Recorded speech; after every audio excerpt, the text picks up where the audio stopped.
popular, confirmando que la lucha es constante. Presente intercontinental, cámara y micrófono asaltando las redes. Somos la ventana de la lucha popular, confirmando que la lucha es constante. Danos un me gusta, que participemos, comparte las transmisiones.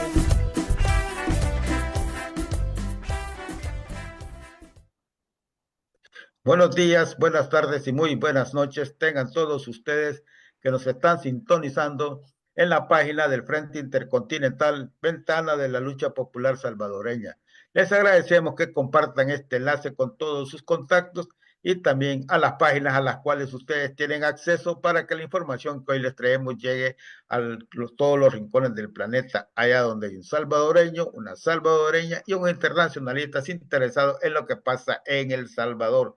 Bienvenidos en este día, miércoles 12 de febrero del 2025. Mi nombre es Carlos Rodríguez y me encuentro acá en Oslo, Noruega, unas tierras heladitas, con un frillito que nunca habíamos tenido en nuestras patrias, ¿no? También me acompaña por parte del Frente Intercontinental el compañero Marvin. Suponemos que ya tiene ahí el micrófono y todo listo, ¿no? Gracias, Carlitos. Se escucha bien, ¿verdad, compañero? Correcto. Bueno, yo estoy aquí, soy Marvin de Cantagallo, actualmente residente en Cantagallo, Toronto, Ontario. Compañeros, saludes, salvadoreños más preocupados, interesados, pues, ¿verdad? Que la licenciada nos ilustre, pues, ¿verdad? Por a los que no nos dieron ácido fólico chiquito para que entendamos lo que está pasando. Saludos. Saludos. Bueno, ya escucharon ahora. Bueno, a ustedes les vamos a pedir que cuando hagan sus comentarios que vayan con el respectivo respeto, ¿va? Y que vaya también con relación al tema cual vamos a discutir. También ustedes pueden poner ahí informaciones al respecto de lo que vamos a hablar y las preguntas, por supuesto, ¿no? Que en el transcurso de la conversación se las vamos a trasladar y si tenemos tiempo se las vamos a explicar o se las van a explicar, mejor dicho. Bueno, vamos a presentar aquí a la licenciada Julia Evelyn Martínez. Le vamos a pedir que dé un saludo, bienvenida y que le dé un saludo aquí a la audiencia. Hola, hola, bueno, aquí es buenas tardes, pero buenas noches o buenos días, donde quiera que nos estén sintonizando. Muchas gracias nuevamente por invitarme a este programa y bueno, estoy muy contenta de acompañarles y por supuesto tenemos mucho de qué hablar, mucho sobre el que reflexionar y yo estoy atenta a sus inquietudes, a sus preguntas, a sus dudas y también pues a sus comentarios sobre la coyuntura salvadoreña, pero también sobre qué representa o qué papel está jugando la coyuntura internacional en qué impacto está teniendo sobre nuestro querido El Salvador. Así es. Bueno, ya escucharon el tema que nosotros aquí vamos a conversar con la licenciada, así es que ustedes vayan anotándose las preguntitas por ahí. Bueno, y además que la conversación, si a usted le surge alguna pregunta o quiere Así una aclaración, háganla Una también. aclaración, sí. Pues, O también, Carlos, sí, podría ser que yo me equivoque en alguna cifra o algún dato, yo lo esté confundiendo con otro, que nos pasa, pues, si todos nos equivocamos. Entonces, con mucho gusto, bueno, me gustaría que me hicieran el señalamiento para poder rectificarlo. correcto.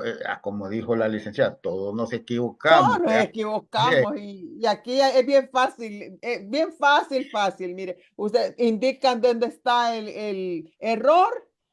Yo tomo nota del error y obviamente de la fuente de donde están indicándome pues que el error y ahí lo señalo, rectifico, me disculpo y sonrío Y y seguimos adelante. Y aquí no ha pasado nada.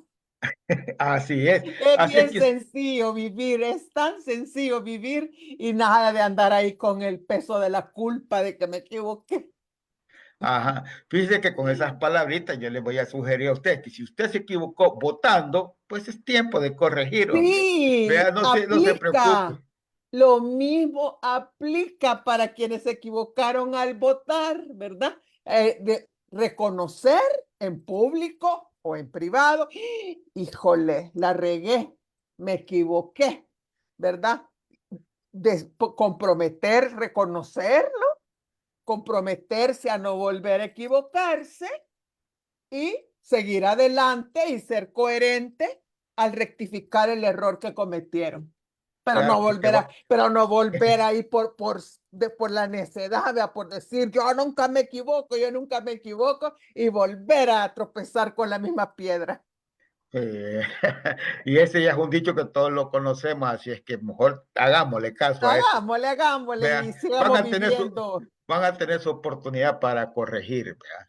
Bueno, como para agarrar el tema, porque hay un tema que a nosotros nos preocupa bastante y creo que le preocupa a la población en general y es el económico, ¿no? Así Sí, de la situación económica en El Salvador, cómo está de grave. Y en esto creo que el que no se ha equivocado, sino que eran los planes del ilegal que tenemos como presidente. Este no se ha equivocado, sino que adrede ha llevado a El Salvador a la situación en que estamos, ¿no? ¿Cómo nos podía usted, licenciada, hacernos un dibujo del panorama el económico de panorama nuestro país? económico. Mire, el panorama económico, yo se lo puedo, quizás le voy a poner un ejemplo de la, cómo se llama? De la lipidia, así, en la que se encuentran las finanzas públicas en El Salvador.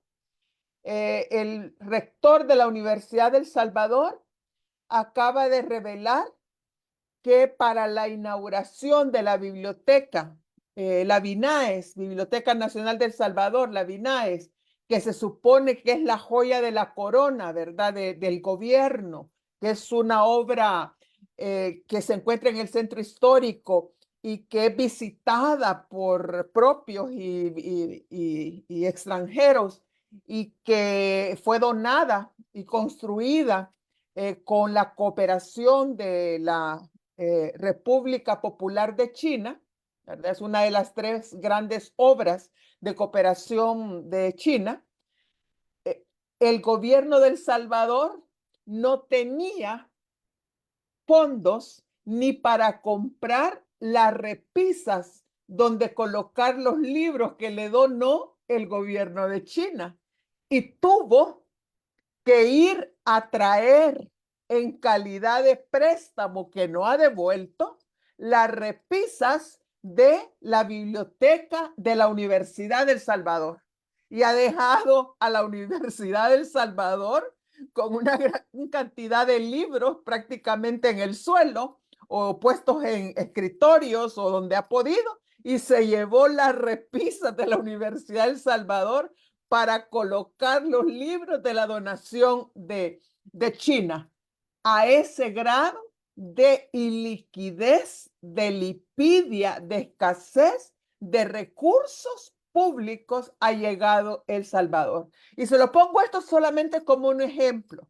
porque la gente dice, no, si miren qué bonito y miren qué chulas las obras y todo lo que se está construyendo, no. El gobierno de El Salvador es un gobierno que está quebrado financieramente, que tiene cada vez más que acudir al endeudamiento con los bancos nacionales y con los bancos internacionales, que tiene que acudir a préstamos con el fondo de pensiones, que son las aportaciones de la clase trabajadora y de los empleadores para financiar el retiro de vejez, ¿verdad? De la clase trabajadora. Ya prácticamente ha tomado el 80% del fondo de pensiones y se endeuda cada vez más y más y más y está urgido de un préstamo del Fondo Monetario Internacional por 1.400 millones de dólares y ya no hay, realmente ya no tiene tiene que estar cerrando escuelas públicas del sistema público, las tiene que, en lugar de abrir y de renovar las escuelas que prometió, las tiene que estar clausurando, cerrando. Tiene a los hospitales del sistema público sin personal especializado, sin medicamentos, sin equipo y cada vez despidiendo personas porque ya no hay fondos para seguir pagándoles sus sueldos y salarios. Entonces, estamos en primer lugar, por tanto, con un gobierno que ha llevado a las finanzas públicas a una situación realmente de bancarrota. Así prácticamente estamos en bancarrota en lo que se refiere a las finanzas públicas. Pero otra cosa muy distinta es a lo que se refiere a las finanzas personales de la familia presidencial y de todo el grupo de sus allegados y de su personal de confianza, que estos sí están con las finanzas personales cada vez mejor, ¿verdad? Eso sí, cada vez tienen más propiedades, tienen más negocios, tienen más carros y tienen más, y tienen más juguetes, más apartamentos, etcétera, etcétera. Entonces, eso es lo primero. En segundo lugar, estamos en una economía en la cual, como lo dice un reciente informe del Banco Mundial, por cierto, lo puse en mi tweet, pero veo que poca gente ha leído el informe. Y yo sé porque son informes largos y están llenos de números, pero el informe del Banco Mundial lo acaban de publicar recientemente en el mes de diciembre de 2024 sobre la economía salvadoreña. Es denominado Pobreza y Desigualdad en El Salvador. Llega a la conclusión, está hablando del Banco Mundial, fíjese, que es uno de los pilares del neoliberalismo que se está impulsando a nivel global, ¿verdad? O sea, no es ninguna institución de izquierda, no es el FMLN, no es una institución de izquierda, no tiene nada que ver. Es la derecha. El Banco Mundial llega a la conclusión que en El Salvador, desde el año 2019 a la fecha, 2019 es cuando entra el régimen de Bukele al gobierno, ¿verdad? Dice que en El Salvador desde el 2019, la probabilidad de que una familia caiga en condición de pobreza es mayor que antes de 2019. Y la posibilidad de que una familia salga de la pobreza es cada vez menor que lo que existía antes de 2019. Entonces, y eso resume, en esa frase se resume el fracaso del llamado milagro económico que iba a sorprender al mundo mundial. ¿Se recuerdan de esa frase que decía Bukele? Nosotros estamos haciendo el milagro económico que sorprenderá al mundo mundial. Pues no está sorprendiendo a nadie.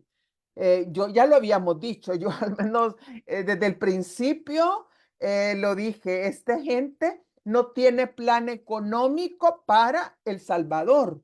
Lo que tiene es un plan económico para él, para su familia y para los grupos empresariales que están cercanos a su familia, para ese grupo de la oligarquía que está cercana a él.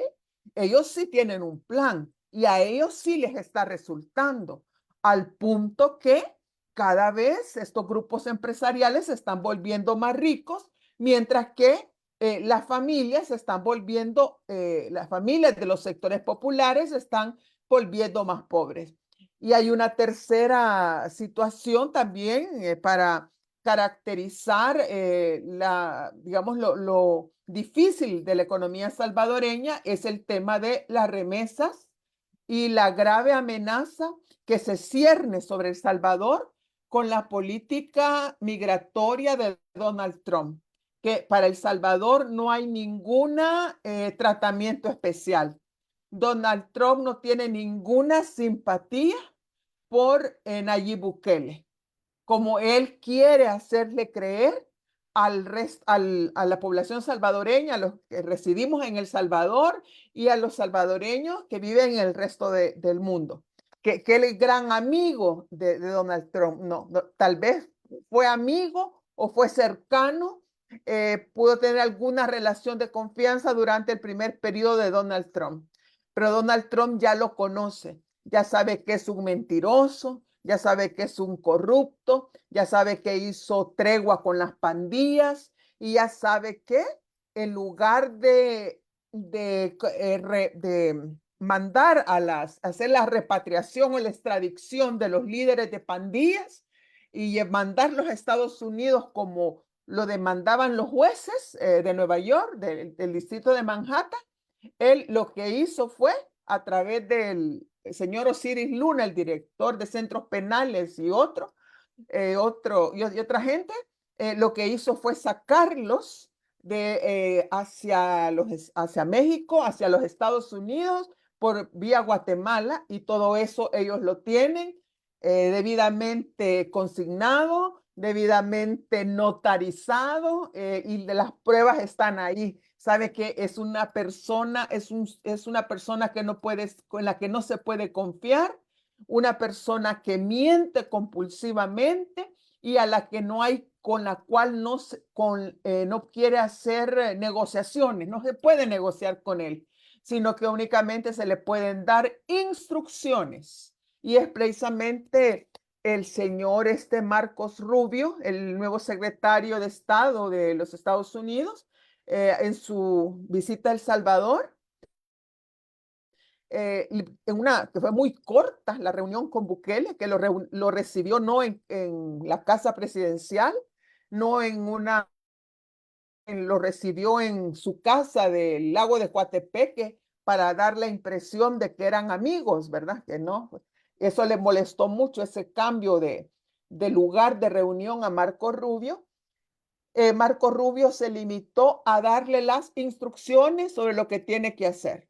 Recibir a toda la población de migrantes salvadoreños que sea repatriada y sin decir nada, que se aleje de China, se mantenga a distancia de la cooperación china, que se convierta en se mantenga como tercer país seguro, es decir, que reciba a los migrantes que están en espera de respuesta a la solicitud de asilo y que los atienda.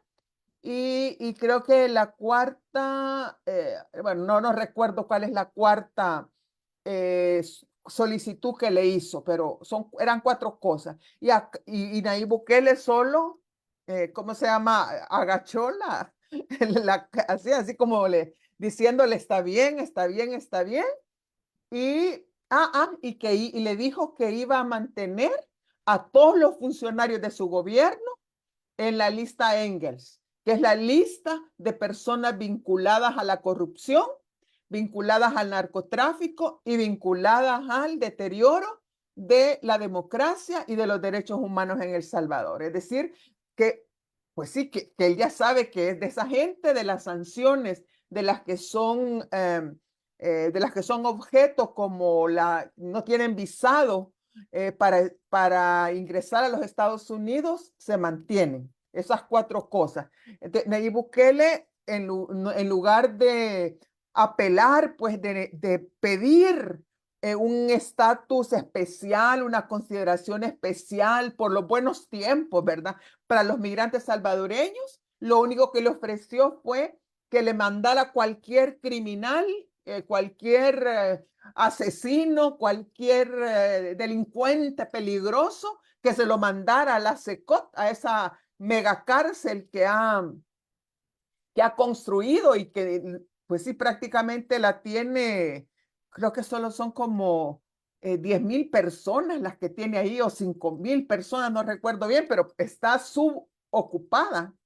No, porque donde está el hacinamiento de cárceles son en las otras cárceles, donde tienen las personas que todavía no han sido juzgadas, ¿verdad? Ahí se atiene exclusivamente a los pandilleros.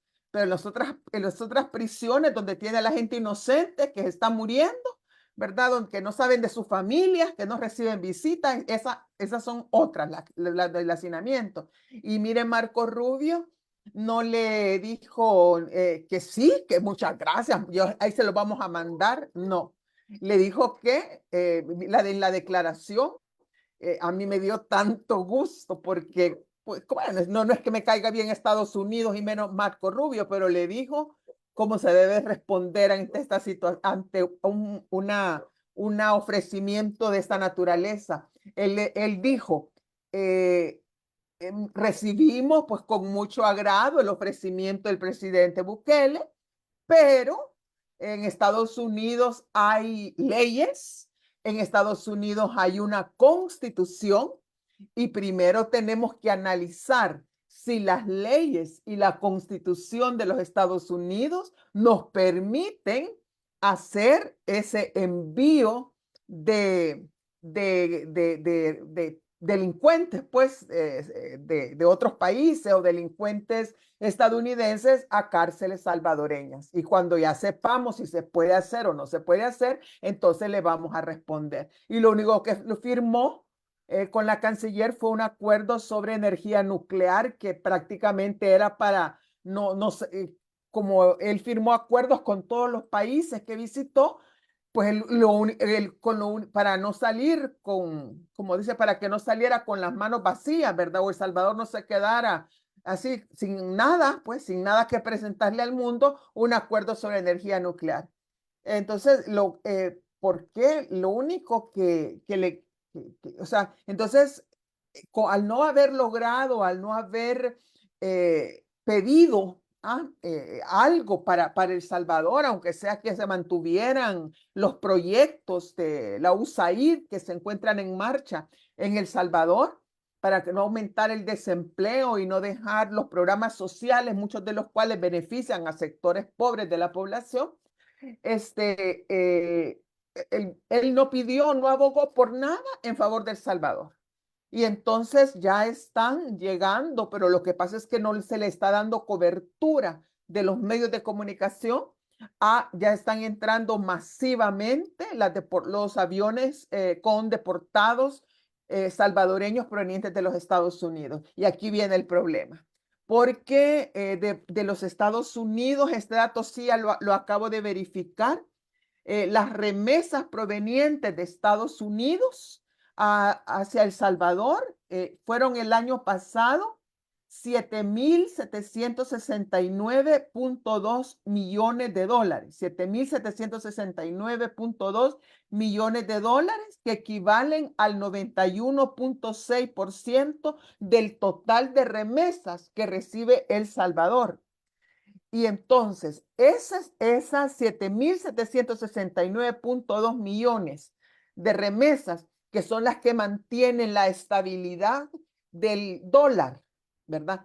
Que le dan liquidez a la economía y que mantienen a muchas familias, digamos, la capacidad de consumo de muchas familias que si no reciben esas remesas estarían clasificadas como en condición de pobreza, van inevitablemente a disminuir por dos razones. Uno, por las deportaciones, es decir, porque al deportarlos, inmediatamente se corta el flujo de remesas. Y dos, porque muchas personas que están en situación ilegal en los Estados Unidos están escondiéndose, están escondidos, así como hasta debajo de las piedras se están metiendo, ¿verdad? Para que no los encuentre la migración, el Servicio de Inmigración de los Estados Unidos. Y entonces, al estar escondidos, entonces no están presentándose a sus puestos de trabajo. Al no presentarse a sus puestos de trabajo, pues no están laborando, y al no laborar, pues no están generando remesas y no van a enviar las remesas hacia El Salvador, con lo cual van a caer las remesas, van a caer los ingresos de estas familias, las familias van a perder poder adquisitivo, algunas van a empobrecerse, Y por otra parte, esas remesas que en un 80% se dedican al consumo, ¿verdad? Pero cuando digo consumo, no digo al consumismo, como la gente dice, no al consumo, a comprar comida, a comprar ropa, a pagar el alquiler de la casa, a pagar la cuota de la casa, a educación, a salud, etcétera, etcétera. Todo ese consumo privado, ese consumo de las familias ya no se va a realizar y con eso va a haber menos dinamismo, menos transacciones económicas y por tanto un menor crecimiento de la economía y una menor recaudación de impuestos. Entonces, este año se prevé difícil para la economía salvadoreña, pero particularmente para la economía de las familias, ¿verdad? Que depende tanto de las remesas de las personas que han tenido que irse de El Salvador porque aquí no hay oportunidades de trabajo. Porque eso es otra cosa. Y vienen, entonces dicen, no, vénganse, si aquí El Salvador ya está mejor. Eso es una mentira. Porque en El Salvador el problema del desempleo o del empleo está es cada vez más difícil, pues sobre todo para la juventud. Fíjese que un estudio de la CEPAL, de la Comisión Económica para América Latina, el año pasado también, mostró que dice que de cada 10 personas que en El Salvador tienen un empleo, es decir, trabajan a cambio de un ingreso, 7 de esas 10 personas obtienen esa ocupación y esos ingresos en el sector informal de la economía. Y el sector informal de la economía es un sector en el cual los niveles de productividad son bajos y por tanto los niveles de ingresos y los niveles de salario son bajos y por tanto se pueden clasificar como trabajos precarios.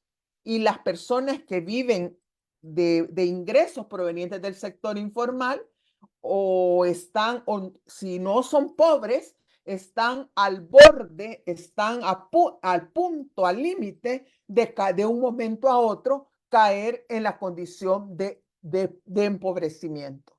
Así es que vienen y entonces nos viene toda esa ola migratoria, ¿verdad? Muy parecida a lo que sucedió en el año de 1969, cuando todos ustedes no habían nacido, pero vino con el conflicto que tuvimos con Honduras, que Honduras expulsó a la población salvadoreña que realizaba trabajos agrícolas en Honduras. ¿Recuerdan la mancha, ¿cómo es que le llamaban eso? La mancha brava, no recuerdo Mancha brava, así es. la Sí, mancha brava, ¿verdad? La mancha brava y los expulsan y empiezan como parte de la guerra, porque en Honduras había mucha presión por la tenencia de la tierra, entonces Honduras, para no hacer la reforma agraria, optó por quitarle la tierra a los salvadoreños que tenían décadas de vivir allá en Honduras y los expulsó. Y cuando entró toda esa población, al principio que todos los querían y les daban, los recibían, les daban comida, les daban alojamiento y todo, pero de pronto toda esa población campesina empezó a demandar empleos, empezó a demandar tierra para trabajar, ¿verdad? Y empezaron a organizarse y empezaron a formarse y no había, y aquí en El Salvador empezaron a demandar una reforma agraria. Eso pasó y eso generó conflictividad en los años 70 que no se pudo manejar. Surgieron organizaciones como la Federación Cristiana de Campesinos, FECAS, y la Unión de Trabajadores Cristianos del Campo, la UTC, bueno, hubo un intento de reforma agraria, pero no se llevó adelante y lo demás es historia. Y después tuvimos la guerra. No quiero decir que la historia se está repitiendo, pero veo una gran analogía entre lo que puede pasar este año si es que, porque el gobierno de nuestro país y la clase oligárquica de nuestro país solo vive en el presente y solo piensa en la ganancia que puede obtener en el presente. No tiene un proyecto de capitalismo para el futuro, para que dure en el futuro. Entonces, ni siquiera están pensando, ni siquiera tienen planes, ni siquiera se les ha ocurrido qué va a pasar con con toda esta migración, todos estos retornados migrantes, que no es que van a venir, es que ya están llegando los vuelos diarios, ¿verdad? Con población deportada de los Estados Unidos, y lo que hacen en El Salvador simplemente es que llegan a una oficina, que es la oficina del migrante, les dan unas 2 pupusas, me parece, un café o una gaseosa, y luego lo que hacen es ayudarles a que retornen a los lugares de origen. Pero muchas de estas personas ya no tienen lugar donde regresar. Ya sus familias ya no están ahí porque se desplazaron por la violencia, por las pandillas o por otras razones, se fueron a otra parte o se fueron a otros lugares, no a Estados Unidos. Probablemente están en Canadá, otros se fueron a Italia, otros se fueron a, bueno, donde sea. Entonces, ahí se encuentran en una situación con y no es que hay empleos que los están esperando, pues, porque El Salvador sigue siendo un país en donde no se crean los empleos que se necesitan para atender, pues, la demanda de empleos dignos por parte de la población. Así es que es una situación vista desde los sectores populares, visto desde lo que yo le llamaba la economía familiar, la microeconomía, es sumamente difícil. Y visto desde la macroeconomía, tenemos este gobierno, imagínense que está cerrando escuelas o que está entregando paquetes escolares, porque ya empezó a entregar los paquetes escolares, que es una política del FMLN de los tiempos de Mauricio Funes o del tiempo, sí, de Mauricio Funes del presidente Sánchez Serén, pero ahora abren los paquetes escolares y se encuentran que solamente hay 4 cuadernos. Y decir, están incompletos, pues.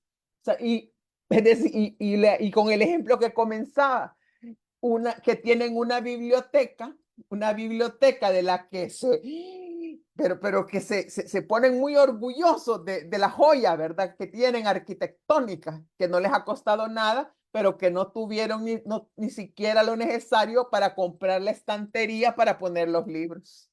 Mire, Lick, disculpe que le interrumpa. Yo creo que esa biblioteca, si no la hubiera, porque entiendo que el gobierno de China se encargó prácticamente directamente de hacer la cosa.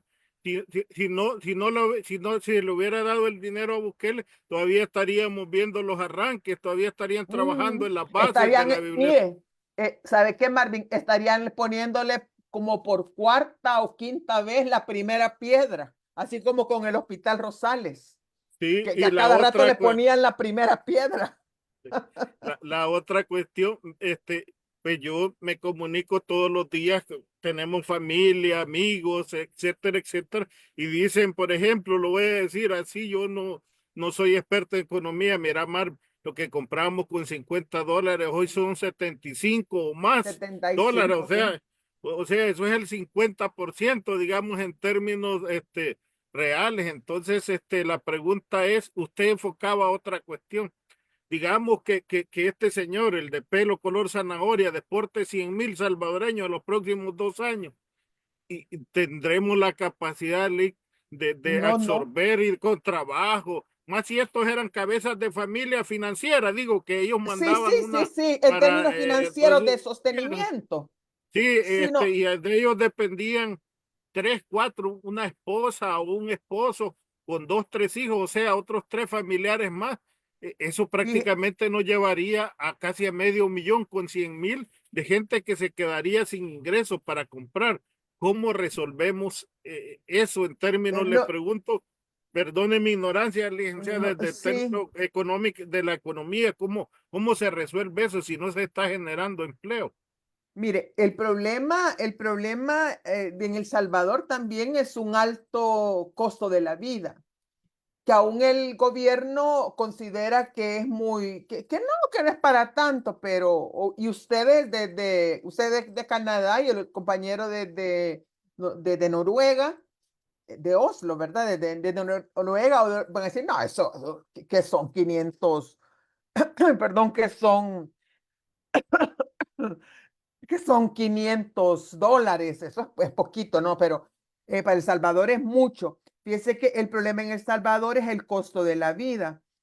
Lo que necesita una familia, ya estoy dándole datos del Banco Central de Reserva.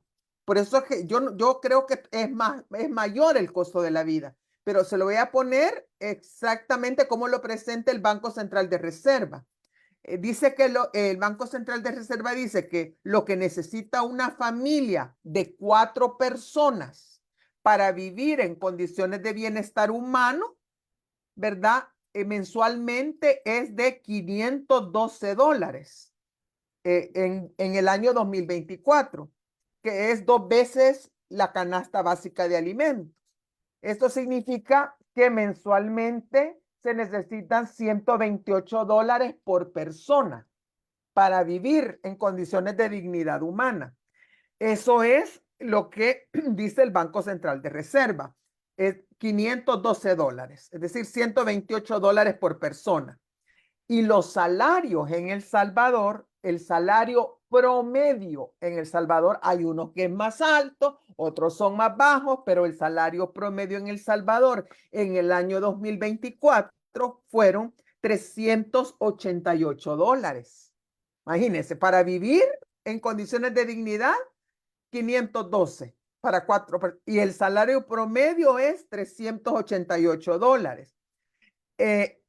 Entonces, si a nosotros al salario promedio de $388 le quitamos el costo de la canasta básica de alimentos mensual, que es la comida para 4 personas, que es $256, como resultado de esa resta, nos quedan solamente $132 para otros gastos de esas 4 personas. O sea, con $132 usted tendría que satisfacer el pago de la luz, del agua, los gastos de telecomunicaciones, ¿cómo se llama? Los gastos de medicamentos, de educación, de esparcimiento, del alquiler de la casa o el pago del préstamo para si la casa es propia, $132 para satisfacer los otros gastos mensuales para 4 personas. Es totalmente absurdo. Y por eso es que en El Salvador las personas, aunque tengan un empleo, van a tener en promedio alrededor de $388, no les alcanza para tener los $512 que es el costo de la vida. Entonces tendrían que trabajar al menos 2 personas, adultas tendrían que trabajar, ¿verdad? Para ya ir, pero generalmente lo que nos dan los datos de las encuestas de hogares es que no son 2 personas las que trabajan, sino que es una persona, ¿verdad? La que ejerce eso que llaman la jefatura de familia en condiciones financieras, y la otra persona es la que se encarga de realizar las tareas del hogar y del cuidado. Y esas personas no reciben ningún tipo de subsidio. Bueno, es un problema grave porque si el 70% del empleo es en el sector informal de la economía, en el sector informal de la economía los ingresos o salarios son inferiores al salario mínimo oficialmente establecido, que es de 365 dólares mensuales. Entonces, como ve, el costo de la vida y y digamos todo eso de que se habla de las maravillas del Salvador y todo lo que hay en El Salvador y todo el turismo y todas las cosas bonitas y todo esto, no se puede. Adicionalmente, hay una política como para hacer una limpieza social de las cabeceras departamentales en los departamentos, los 14 departamentos del país. No quieren gente pobre. Lo dijo el mismo alcalde de San Salvador Centro, cuando anda, porque andan los agentes del cuerpo de agentes metropolitanos del CAMP, desalojando a las vendedoras, a los vendedores, a las señoras de la tercera edad que andan con su canastito vendiendo tomates, verduras, ¿verdad? Todo les quitan el carretón, el de minutas, o si son de esos panes que les llamamos los panes mata niños, ¿verdad? También se los quitan, que son sus medios de vida. Y él lo dijo claramente en una entrevista, es que no queremos que el turismo se lleve esa impresión de pobreza del Salvador, sino que queremos que se lleve una impresión de prosperidad. Pero entonces, ¿qué hacemos con los pobres? Los metemos debajo de la alfombra, los mandamos a unos guetos, los mandamos ¿a qué? A campos de concentración. ¿Qué hacemos con los pobres? Por eso es que el Banco Mundial dice, desde 2019 en adelante, la posibilidad de que una familia, no personas, familias caigan en la pobreza se hace cada vez mayor. Y una vez que las familias están en la pobreza, la posibilidad de que salgan de ahí se hace menor. Y es también porque se han eliminado todos los programas sociales, todos los programas gubernamentales que en alguna medida contribuían a que las personas recibieran algunos subsidios en dinero o alguna forma como le digo, sí, de compensaciones económicas o en especies que les permitían pues mantener en alguna medida sus condiciones de vida y el papel importante que han desempeñado las remesas en el mantenimiento de las condiciones de vida de los grupos familiares. Pues por eso es que Licenciada, deberíamos, el gobierno de El Salvador, yo creo que el señor Bukele, él tuitea de todo menos de lo importante y tuitea en inglés para que la mayor parte de salvadoreños no le entiendan. Pero él ya debía haber, frente a esta situación, ya debía haber declarado una situación de emergencia nacional, debería de haber conformado una especie de comisión amplia con diferentes sectores, incluyendo sectores que sean críticos a su gobierno, ¿verdad? Para que le ayuden, porque ya se ve que él no tiene gente alentada, pues gente pensante, gente capaz, porque nadie le tienen miedo de llevarle la contraria o de decirle algo que no le guste o que lo vaya a ofender, pero que le digan, que le orienten sobre qué políticas públicas en el orden económico y en el orden social deberían ponerse en marcha para enfrentar esta situación económica tan difícil que van a enfrentar las familias a partir del año 2025, porque se espera aproximadamente 200,000 salvadoreños y salvadoreñas que sean deportados en los próximos 4 años. licenciada, o sea, yo me pregunto desde la óptica económica, ¿qué sentido tiene? Ahí salí, vimos una muchacha que a mí me partió el alma, pues, que le quieren, como quien dice, cobrar impuestos porque vende en línea café. Ella decía Sí. 10 libras, que sean 100 libras al mes, pero les quieren condonar al que hace edificios de 15 pisos o De más por 35 10, pisos y sí, más, sí.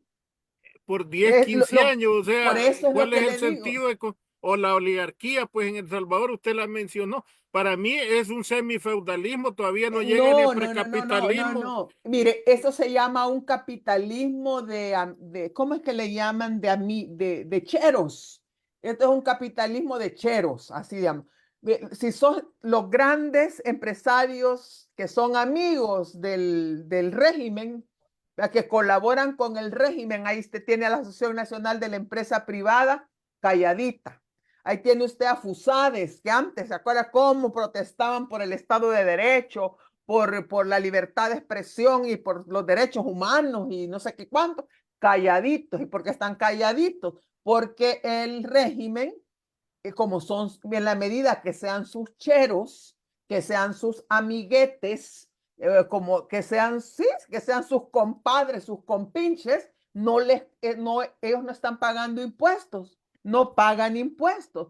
Y entonces los impuestos, quienes los están pagando son la gente más pobre. Hay un estudio que hizo esta organización Oxfam Internacional, hizo una estimación del porcentaje de impuestos, de quién paga qué en El Salvador, y descubrió, aquí tengo yo el dato, pero es que es increíble. La gente me dice, no, eso no puede ser, y yo les tengo que enseñar el estudio, porque si no la gente no cree, pero que dice que el 1%, así es, el 1% de las personas más ricas del Salvador, el 1%, contribuyen con el 26% de los impuestos a nivel nacional, el 1%.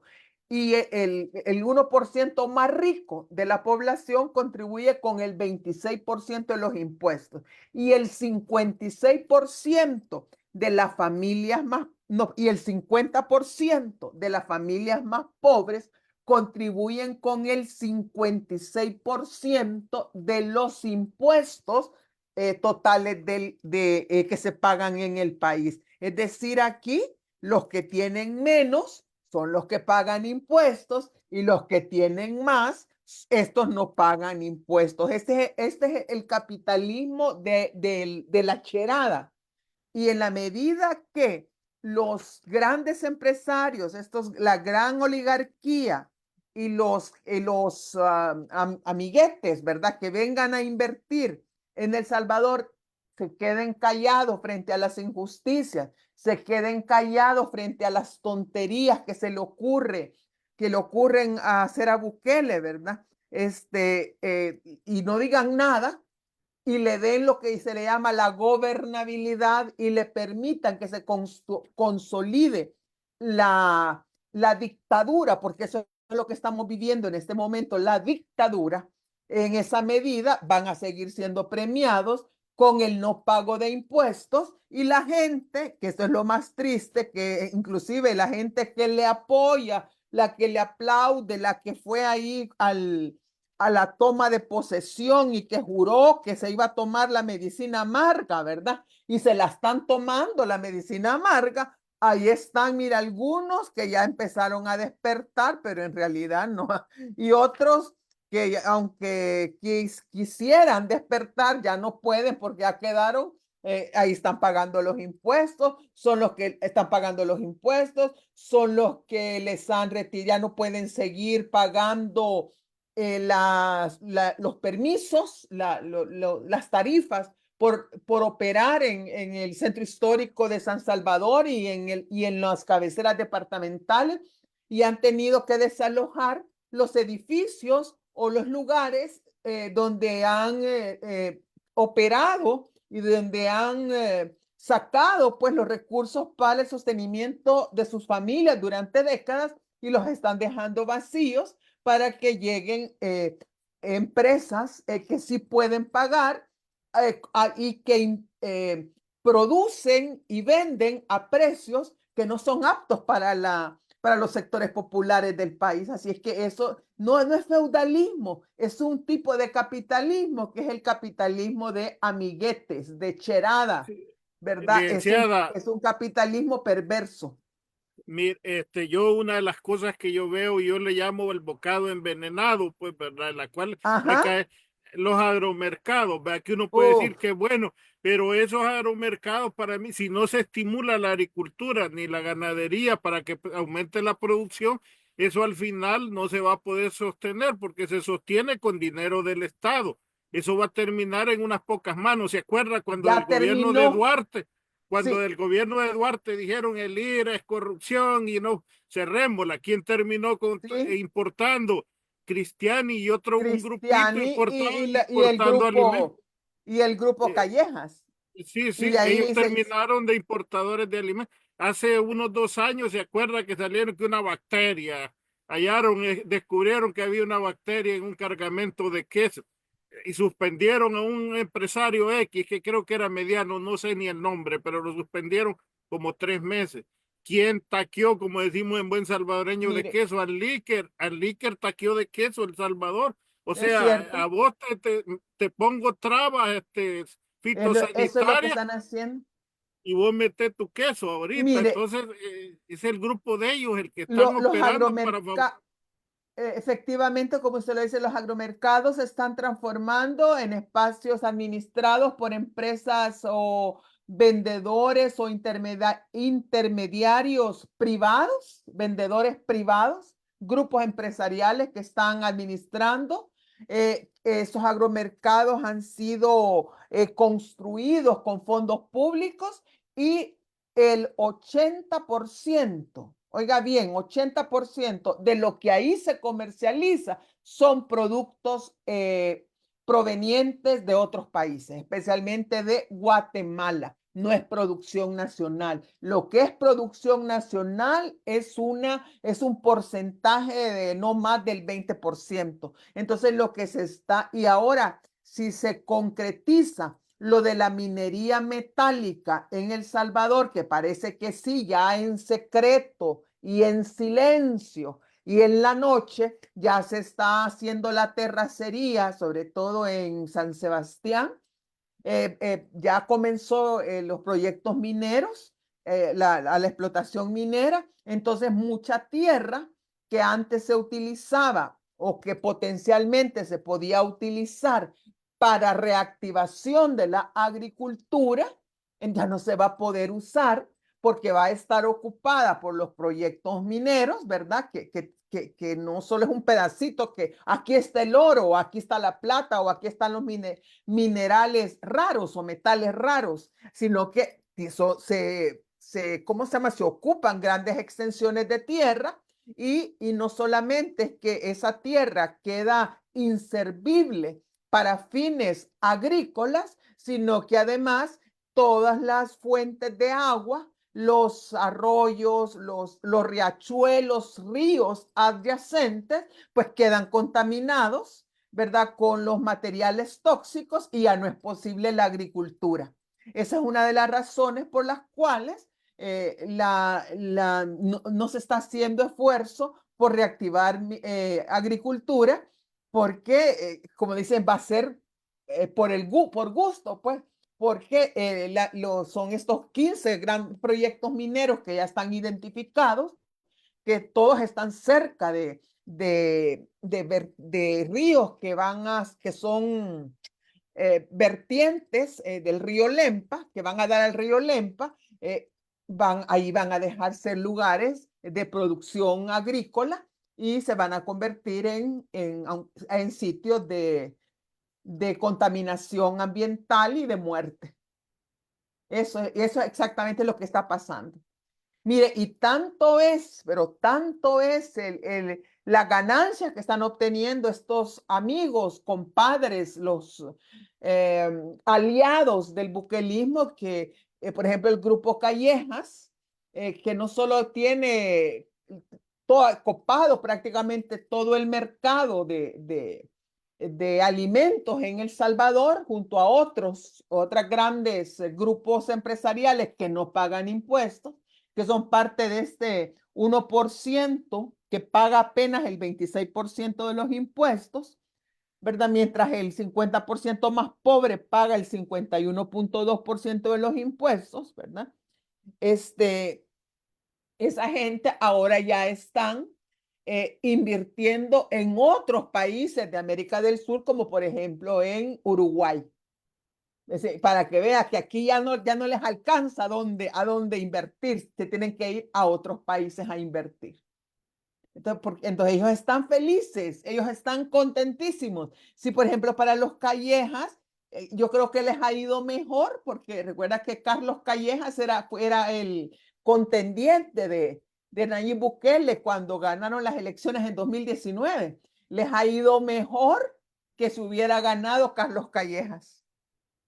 Carlos Callejas, creo que le cayó como bendición haber como perdido, ganó más, bendición, perdido. porque creo que hubieran tenido, créame, que creo que hubieran tenido un poco más de decencia, se hubieran contenido un poco más en el tema de corrupción, yo creo que se hubieran contenido, hubieran guardado apariencias, pero estos les vale un pepino guardar apariencias. Estos han llegado a lo que han llegado, a volverse oligarcas y hacerlo en poco tiempo y quedarse ahí todo el tiempo que sea necesario. Y todo el tiempo que la gente los deje, ¿verdad? Y ya Claro, vamos a ver si la gente los deja. necesario no va, hasta donde llegue. Quizás Hasta donde la gente los deje. Porque si por la eso gente los puso, la gente los quita. hay que quitarlo, porque por eso están invirtiendo en el exterior, para tener, digamos, un refugio después, ¿no? A dónde Pues sí, irse, vea, pues sí, sí. posteriormente. Mire, sobre los datos que usted ha estado hablando, ¿verdad? Sobre la canasta básica y todo eso, la relatividad que hay entre lo que es la ciudad y el campo. Yo no sé si todos esos datos estaban relacionados solamente a la ciudad, A la ciudad, o, a ¿verdad? la Porque en ciudad. el campo también la relación con el campo debe ser todavía mucho peor, Sí, si pero no me equivoco. lo daba con relación a la ciudad, pero yo creo que esos aplican también para el campo, porque aquí en El Salvador se cree que vivir en el campo es más barato que vivir en la ciudad, y eso no es así, porque se supone que en el campo la gente produce sus alimentos, que tiene vacas, que tiene parcelas de milpas, que tiene esto, que tiene lo otro, y eso no es así. La mayor parte de familias que viven en el campo no tienen tierra para cultivar alimentos, sino que son jornaleros. Entonces, y incluso sus salarios son menores que los salarios a nivel urbano. Así es que por eso es que yo no me gusta hacer esa diferencia entre el campo y la ciudad, porque yo creo que tanto derecho a bienestar y a satisfacer necesidades básicas, vitales, tiene una familia en el campo, una familia en la ciudad, como la tiene una familia en el campo. Y con el agravante que las familias en el campo tienden a ser más numerosas que las familias en la ciudad. No, y Bueno, se nos cultivar acabó en el el campo, tiempo. ¿no? Y cultivar la tierra. Allá yo una vez hice un ejercicio de cultivar un pedacito, digamos media manzana, y ya Ajá, una después cuando hilachita que tenía. hice los números, me hubiera salido más fácil, más barato comprar los elotes que lo que gasté Exactamente. por los fertilizantes y todo que los maneja los cristianos y los monteneros, familias X Sí, los sí, maneja, ajá. entonces eso sale carísimo, entonces ya Es fertilizar que, más es que aquí no hay un sale. grupo de empresas que dominan la cadena agroalimentaria, desde los insumos, abonos, plaguicidas, el paquete agrícola, todo eso, hasta la comercialización. Esos son un grupo de familias, y por eso es que mientras no se fortalezca el agro desde una perspectiva de cadenas productivas, las personas que produzcan no estén organizadas en cooperativas o en redes de productores o en redes de vendedores, ¿verdad? O en redes ¿cómo se llama esa? Cooperativas de abastecimiento o ¿cómo se llama? Distribuidores. Sí, sí, bueno, pero de acopio, en lugares de centros de acopio, ¿verdad? Entonces esto no se va a solucionar, porque el poder de los que dominan la cadena agroalimentaria en El Salvador solamente puede ser digamos, debilitados con el poder de aquellos que en este momento están dominados por ese poder, y eso se logra de manera organizada. Pero, ¿cuál es la lógica del capitalista salvadoreño, del oligarca? Permítame, porque aquí bien que mal a uno le dejan o le dan el dulce de que el salario mínimo que gana le alcance para más o menos pagar la renta y todavía le quede un poquito para consumir, porque usted sabe, ese Pues sí, ciclo porque del capitalismo es un, funciona con el es un, consumo. es un capitalismo moderno. Sí, Pero el pero capitalismo allá, en El Salvador es un capitalismo, como le digo, no solo es un capitalismo ya ya de pasado de moda, un capitalismo que no tiene visión de futuro, que no sabe que depende del consumo de la gente, de la capacidad que tiene la gente de consumir las mercancías que produce el mismo capitalista. Esa es la gran diferencia entre el capitalismo de los países desarrollados del capitalismo de los países subdesarrollados. A mí no me simpatiza ninguno de los dos capitalismos, le voy a decir, pero no puedo negar que los capitalistas de los países del norte global tienen una visión de largo plazo donde saben que en algún momento es necesario compartir, ¿verdad? Compartir, ceder, ¿verdad? Y darle, asegurar condiciones de vida y medios de vida a la clase trabajadora para lograr la sobrevivencia del capitalismo en el mediano y el largo plazo, mientras que en el capitalismo del sur global no piensan en eso, sino que piensan únicamente en las altas tasas de ganancia, en las altas tasas de explotación, y no les interesa que pase en el futuro, porque piensan algo así como el futuro a saber si vamos a estar vivos, el futuro a saber si existe, lo que importa es ahora. Ahí está la diferencia entre el capitalismo desarrollado y el capitalismo subdesarrollado. Pero uno es consecuencia del otro y no puede vivir uno sin el otro.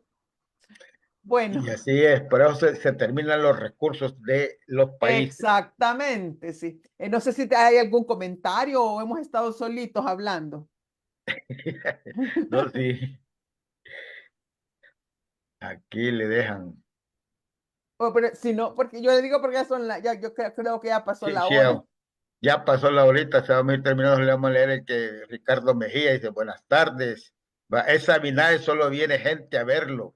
A Es porque verlo. traen excursiones de los departamentos del país, Exacto. traen estudiantes de escuelas, de los pueblos y cantones del Eh, país. No sé por qué, dice. traen quinceañeras a que tomen las fotos de los 15 Todo. años. Él dice que él no sabe por qué los maestros se prestan para eso en los buses donde traen, ¿va? Y los dejan alrededor. ¿Va? Por eso digo, pues dice, sí a la vida, no a la minería. No a la minería. Exacto. Y saludos de Guillermo Rivas, ¿verdad? Aquí nos manda, compañeros. Y también el doctor Edgardo, ¿no? Aquí también le está mandando sus saludos por ahí. Y ahí hay muchos varios que son like y compartidos, pero Qué comentarios bueno. tenemos eso poco. Pero bueno, vamos a ir terminando porque nos pasamos, ya la horita completa tenemos ahorita. Pero hemos Y hablado bastante, al menos yo hemos hablado. menos, Creo que pues hablamos del tema. de eso se trataba, pues. licenciada, yo sí, una última pregunta. ¿Hacia dónde vamos? ¿Cuál es el plan económico? Si usted lo tuviera que resumir así, pues, ¿cuál es el plan económico para este segundo mandato ilegal de este presidente? O sea, ¿por qué él habla grandez? Porque el tren del Pacífico, el aeropuerto de No, Oriente, nada de mire, eso no lo vimos. ¿Y cuál es el no, plan no. económico? Mire, hay dos caminos. Está el camino hacia donde va el clan familiar Bukele, hermanos y compañía y aliados, pues ellos tienen un plan que se basa en la extracción de recursos naturales, en el despojo de los bienes comunes y en el empobrecimiento de la gente. Ese es el plan que ellos tienen, ¿verdad? En hacerse más ricos, ¿verdad? Y convertirse en parte de la oligarquía. Ese es el plan de ellos. Para El Salvador, no tienen ningún plan más que empobrecerlo,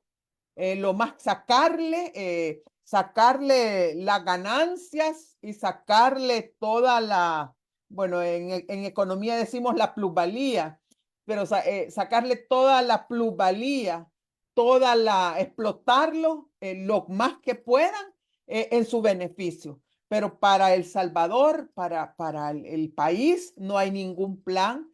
Lo que yo veo en estos próximos 4 años es más bien un proceso de empobrecimiento y de profundización de la desigualdad económica y social. Hacia eso vamos. Y acompañado de un proceso de militarización y de cierre de los espacios, de los pocos espacios democráticos, que creo que van siendo muy pocos, para que la gente no proteste, para que la gente tenga miedo y con el agravante de que ahora no hay posibilidades de irse para los Estados Unidos. Se vienen tiempos muy difíciles para la población salvadoreña, Así es. pero no hay Y plan económico. El plan para nada. económico solamente hay para la familia, el clan, Bukele, hermanos y compañías, sociedad anónima de capital variable. Ellos sí tienen su plan. Yo solo una observación, como usted dijo que de esto de la universidad, fíjese, como usted dijo que no le fueron a quitar la estándar para Los los estantes, sí, la los estantes. estantería de la biblioteca, se puede imaginar Oye, semejante pero lipidio. ¿qué ha agarrado este contra la universidad? Porque primero no le da el presupuesto completo, segundo lo utilizaron para deporte, tercero le mandaron para la Miss Universo con todos los periodistas, cuarto que andaban también lo de las elecciones que fueron a Sí, verificar, sí, sí, entonces, sí. y ahora me está agregándole también esto, oye, la ha agarrado con la universidad, ¿eh? Porque si algo puede derrotar a una dictadura, no solamente es la organización y movilización, sino que es la cultura, es la ciencia, es el pensamiento crítico, es la comprensión de lo que está pasando. Es decir, y eso parece mentira, pero eso se lo da la universidad. Y no las universidades privadas, que también las universidades privadas en lo que están es buscando, haciendo ganancia de la educación, haciendo negocio de educación. La universidad pública, que solo tenemos una en El Salvador, que es la Universidad del Salvador, es la única que tiene en sus manos la capacidad de crear cultura para la liberación, cultura para el pensamiento crítico, cultura para la liberación, porque no puede haber una liberación, una transformación de una sociedad, una crítica hacia una dictadura si no hay pensamiento crítico. Entonces le tiene no odio, le tiene miedo. Ese hombre le tiene miedo al pensamiento crítico y por eso es que quiere desmantelar a la Universidad del Salvador. Así pone, ahí se lo pongo así de claro. A las otras universidades no les tiene miedo, porque las otras universidades al final también son empresarios, pues, que hacen negocio de la educación, pues, y en el fondo están con él, ¿verdad? Pero la Universidad del Salvador es aparte. Y entonces le tiene miedo porque la universidad puede en determinado momento convertirse en una fuerza social para la liberación del pueblo salvadoreño. Eso, Excelente. y pensar es lo más peligroso que hay en tiempos de dictadura. Pensar críticamente, ¿verdad? Porque los otros, imagínate toda esa caterva que tiene de ignorantes, puyabotones, repetidores, focas aplaudidoras y todos esos zombies que no piensan. ¿Cómo puede funcionar? Yo creo que no han leído un libro en su vida. Hasta No, periodistas prepago que parecen mascotas, mascotas, periodistas usted. No, yo, por ejemplo, yo ya soy más selectiva cuando acepto una entrevista, usted. Yo hay programas donde digo, no, hombre, yo ya no voy a perder mi tiempo con periodistas prepago, ni estando con analistas prepago, no, hombre. Si yo me ha costado mucho estudiar y me cuesta mucho leer y analizar para estar ahí tratando de convencer a gente idiota. Así, con todo respeto a los idiotas, pero hay que hablarlo con claridad. Si es que el pensamiento crítico nace del conocimiento y nace de la cultura. Y eso no, entonces por eso es que le tienen miedo a la Universidad de El Salvador. Y por eso la universidad se niega a morir. Se niega a morir. Ojalá que el rector, yo le he puesto confianza a este rector se ve en sus entrevistas, en sus declaraciones, le veo una persona bastante equilibrada, mesurada, que es importante porque tampoco que no nos gane yo creo que a veces, a mí me pasa que la pasión nos gana, ¿verdad? Y eso a veces nos nubila el pensamiento. Pero lo veo muy centrado y creo que sabe que el papel que debe desempeñar la universidad en este momento, que es la batalla cultural, la batalla por la mente del pueblo. Mire, Ya, Lick, sería interesante traer a un doctor Fortín Magaña de la óptica de la psiquiatría, porque él dio un diagnóstico hace varios años, que nos ampliara ese diagnóstico, pues, ¿verdad? Sobre Bukele. Sí, Sería pero interesantísimo escucharlo. sí, no, él ha hecho un buen diagnóstico. Él es, bueno, además de ser un hombre muy culto en todos los aspectos, pero sí tiene un diagnóstico bien fundamentado. Y si aquí hubiera de pronto hubiera tuviéramos una asamblea legislativa independiente, ¿verdad? Y se le quisiera hacer ¿cómo se llama esto? ¿Cómo es que se le llama? Como un juicio, ¿verdad? Al presidente por las locuras que dice o hace, y se solicitara ¿cómo se llama eso? A un un perito. estudio. Sí, Un diagnóstico una psiquiátrico. pericia psiquiátrica. El doctor Fortín Magaña, él podría ser un buen perito psiquiatra para diagnosticarlo y que se dieran cuenta que no debería de estar al frente de un país. Declararlo mentalmente incapaz, Incapaz. mentalmente Incapaz, sí, es verdad. Sí, eso sí. Bueno, Ya nos estamos ya. prolongando, yo Ahora, tengo otro compromiso.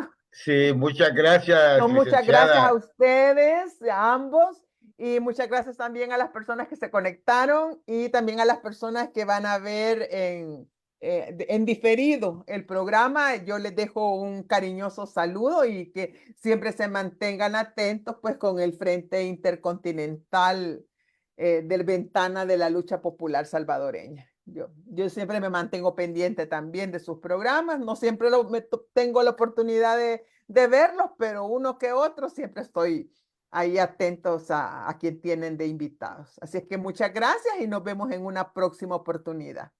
Así será, muchas gracias. No, con esto Adiós. nos da más ánimos para seguir. Bueno, Marvin, despídete también. Bueno, esperamos agradecerle a la gente que se conecta, a la licenciada, tenerla muy pronto nuevamente, pues, y a toda nuestra audiencia que nos ayuden a compartir. Y mañana la licenciada Ivania va a estar, Ivania Cruz, que estén pendientes y vienen otros conversatorios para el viernes. Saludos. Bueno, les agradecemos por haber estado con nosotros. Sigan compartiendo esta conversación, ¿no? Y como dijo Marvin, mañana pendientes de la licenciada y los otros programas que vamos a tener. Que sigan teniendo un buen día, unas buenas tardes y unas buenas noches. Los vamos a despedir con el tema que caracteriza al Frente Intercontinental, la ventana de la lucha popular salvadoreña. Somos el Frente Intercontinental. Cámara y micrófono asaltando las redes. Somos la ventana de la lucha popular. Confirmando que la lucha es constante. Frente Intercontinental. Cámara y micrófono asaltando las redes. Somos la ventana de la lucha popular. Confirmando que la lucha es constante. Danos un me gusta, ven participemos, comparte las